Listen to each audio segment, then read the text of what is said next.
Now we go over to our next topic, organ-specific and tissue-specific manifestations. Now, the disease-causing microbes enter into your body through different means. And as soon as they enter, they go to the different organs and tissues where they want to stay comfortably and where they want to multiply and where they can go and carry on with their functions. So microbes which enter through the nose directly go over to the lungs. Bacteria which causes tuberculosis of the lungs is an example of that. Microbes which enter through your mouth, they will go to your intestine, that means your gut, and they cause diseases like typhoid, or if they reach the liver, then they may cause jaundice. The virus that cause AIDS enter the body through your sexual organs during sexual contacts, and they spread through the lymph to all the parts of the body, and they damage your immune system.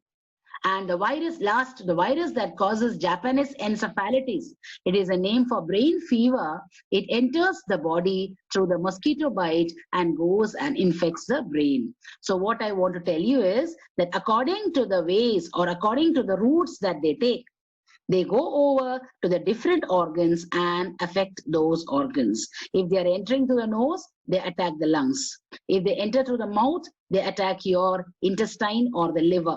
If they are entering through your sexual organs, they spread through the lymph and therefore they damage your immune system. And if they are entering through the mosquito bite, it goes and directly affects the brain, like Japanese encephalitis. Now we go over to the principles of treatment. The treatment of an infectious disease consists of two steps. The two steps are, they are to reduce the effect of the disease, and the other one is to kill the cause of the disease. That means to kill the microbe that is causing the disease, to reduce the effect of the disease. This you might be quite familiar. When you have a small fever or cold, your mother just gives you some homely medicines, or she might be making some light, nutritious food for you, and or she might be giving you some homemade medicines and other herbal medicines. As a result, it brings down the fever or your pain or loose motion, etc., and you take bed rest and you get back your energy. That is, what have you done? You have reduced the effect of the disease.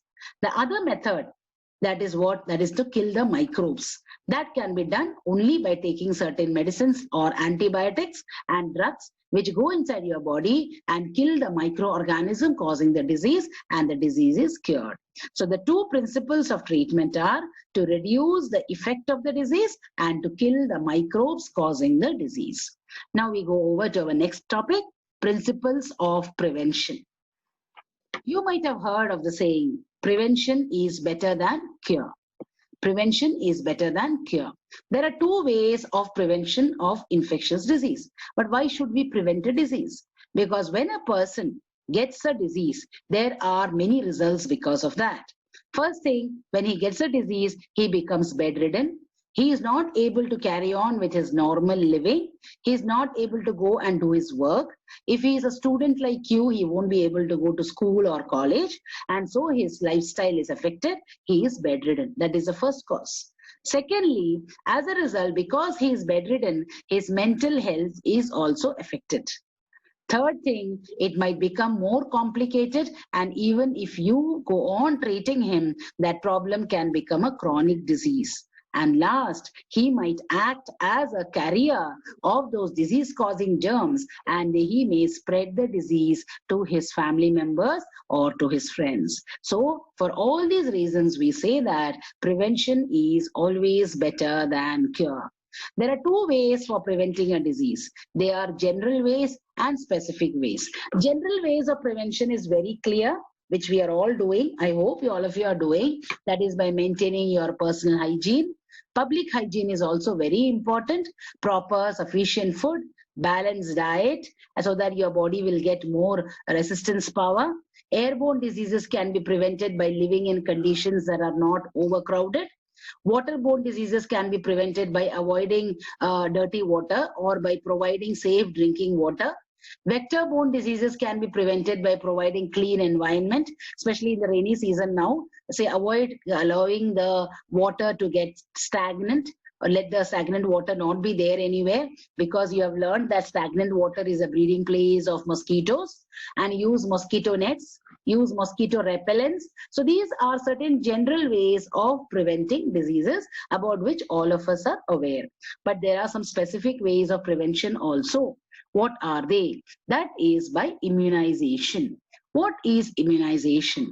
It is a process by means of which a weak pathogen or a dead pathogen is introduced inside the body of a host to fool his immune system to produce antibodies against that disease.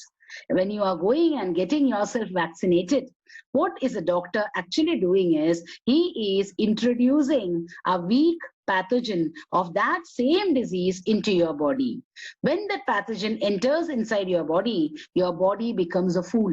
I mean to say that your immune system is fooled. And when the immune system is fooled, it starts working. What does it do? It starts producing antibodies. It starts recruiting new cells to fight against an enemy that has entered inside the body. And it fights against the disease and destroys that disease. Not only does the immune system fight against the disease, but it also keeps a memory of the incident by keeping those antibodies in the blood. So next time, really, when the pathogen enters into your body remembers how to fight back. And even if the disease strikes a host's body with full vigor, the body will be able to protect itself with the help of these antibodies. So I hope this the explanation of the antibodies is clear to you. About antibodies, you have studied before in your 8th standard also. Antibodies or antibiotics are nothing, vaccination is nothing but helping your body to produce antibodies so that your body can fight against the diseases. Now on the screen you will see a list of few diseases like malaria caused by the pathogen protozoa. The carrier is a female Anopheles mosquito and or cockroaches also. Symptoms are recurrent fever, chills. Chills means sensation of feeling cold. Next one is a typhoid caused by a bacteria called Salmonella typhi or Salmonella you can say, and symptoms are high fever and intestinal infections. AIDS, I told you, virus HIV, that means human immunodeficiency virus. Symptom, not a disease in itself because it affects our lymph glands and therefore it decreases our immunity. What do you mean by decreasing your immunity? As a result, even when you get a common cold, that cold can develop into a pneumonia, or a common loose motion can develop into a dysentery or a diarrhea. And your any small disease can become magnified and you may die, and we may die because of that particular disease. That is what AIDS does to you. It destroys your immunity. Next, we go over to the dengue fever, which is caused by the virus. Female Aedes mosquito is a carrier, and symptoms are headache and fever. Worms, there is a worms in the intestine, and symptoms are stomachache. Kala Azar, caused by the protozoa Leishmania. It is caused by an insect called sandfly, brain fever. Next, roundworms, ascaris in the intestine, stomachache. SARS, as I told you, it is caused by bacteria. Swine flu virus, it is found in the pig and human. Carriers are pig and humans. Fever spreads. Bird flu virus caused by the birds. Here also fever. Then Ebola virus. Here also fever. You can add one more to the list. Corona. It is caused by coronavirus. Symptoms are cold, fever, headache, etc. Okay. So with that, we come to the end of this chapter. And I hope you go through the modules again. And these contents, that means these notes that I've just explained to you, will be given to you in the form of PDF. So you can go through the notes and you can learn the lesson thoroughly. Thank you.